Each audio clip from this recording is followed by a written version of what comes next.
ঘোড়াঘাট উপজেলার ৬ঘট্টি গ্রামের শহীদুল ইসলাম ২৪ বছর পূর্বে স্থানীয় এক ব্যক্তির নিকট থেকে ২.৯২ একর জায়গা সম্বলিত একটি পুকুর কেনেন। পুকুরের খাজনা সহ সবকিছু হালনাগাদ রয়েছে তার। সেই পুকুরে বেশ কিছুদিন ধরেই মাছ চাষ করে আসছেন শহীদুল ইসলাম। এছাড়াও সম্প্রতি তিনি পুকুর পাড়ে কলা গাছ ও সুপারির চারা রোপণ করেন এবং ইতোমধ্যেই অনেক গাছে কলাও ধরেছে।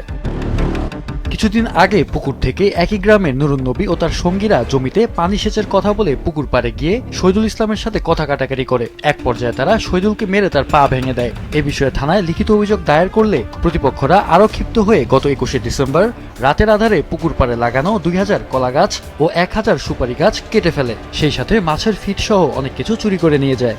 আমার এই পুকুর নিয়ে গ্যাঞ্জাম, থানায় অভিযোগ করছি। থানায় অভিযোগ করার পরে আরো ওরা ক্ষিপ্ত হয়ে গেছে। তারপরে ওই যে কলার গাছটা হাবি যাবি সবগুলো মন করে কাটে দিচ্ছে রাতে। আমাকে মামলা তোলার হুমকি দিচ্ছে। ২২শে অক্টোবর আমাকে রাতে মন করে মারধর করে ওরা চলে গেছে।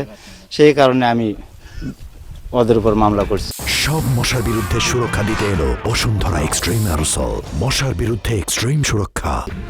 প্রতিপক্ষই এমন কাজ করেছে বলে অভিযোগ ভুক্তভোগী সহ স্থানীয়দের। এই ঘটনার তীব্র নিন্দা সহ বিচার দাবি করেন তারা। না, এটা তো একে অন্যায় হয়েছে, এক চরম অন্যায় হয়েছে। এটা জীবিত একটা জিনিস কাটে ফেলা মানে কি? সুস্থ মানুষ এটা করার কথা নয় তো, এটা অসুস্থ লোকের মতন কাজ করেছে। গাছ কাটা তো এটা তো একটা দেশের সম্পদ। এই সম্পদটা ক্ষতি করা তাদের উচিত হয় নাই, তাদের শাস্তি হওয়ার প্রয়োজন। রাত্রে ওরা ৯টার সময় আসে ঘটনা ঘটাছে। তারপর তো কেউ জানে না। ওখানে তুসুপ ছিল, ন্যাপ ছিল, বালুস খাতা ছিল, মাছের খাদ্য ছিল। মাছের খাদ্য তো নিয়ে যাওয়ার কোনো যুক্তি আসে না, গাছ কাটার কোনো যুক্তি আসে না, মাছের উপর শত্রুতার কোনো যুক্তি আসে না। মানুষের উপর কি আছে আমাদের দেখার বিষয় নেই। আমাদের অন্যায় হচ্ছে, এই অন্যায়ের প্রতিবাদের আমরা বিচার চাই। উনি যখন মাছ মারবে আসে তখন গ্রামের কিছু লোক যাদের আসামি করছে এরা আসে এদেরকে বাধা দেয়। কেন বাধা দেয়? আমার প্রশ্ন হলো এটাই, এদের যদি কিছু থাকে, এরা যদি বিলের মালিক হয় বা কোনো দাবি, কোনো ওয়ারিশ হয়, কোনো কাগজপত্র থাকে, এরা সেটা দেখাবে না। সেটার কারণ তো আইন আছে না।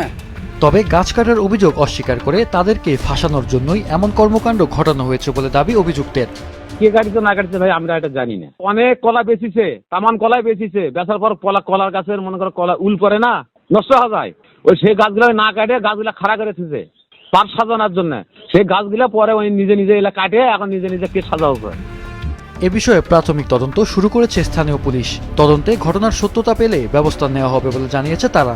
প্রাথমিক তদন্ত রিপোর্ট আসার পরে সে যদি ঘটনার সত্যতা বা এর সাথে কারা জড়িত বা এই ধরনের সত্যতা প্রমাণিত হয়, সেক্ষেত্রে সে আমাকে জানাবে এবং বাদীর মানে যে ক্ষতিগ্রস্ত হয়েছে সে যদি মামলা করতে ইচ্ছুক থাকে আমাদের কোনো আপত্তি নেই। আমরা যেহেতু ক্ষতিগ্রস্ত হয়েছে আমরা মামলাটা নিয়ে নেব যে কোনো সময়। ঘটনার তদন্ত শেষে প্রকৃত দোষীদের শনাক্ত করে তাদের আইনের আওতায় আনবে পুলিশ, এমনটাই প্রত্যাশা ভুক্তভোগী সহ স্থানীয়দের। মাহফুজুল হাসান, মাছরাঙা নিউজ ডেস্ক।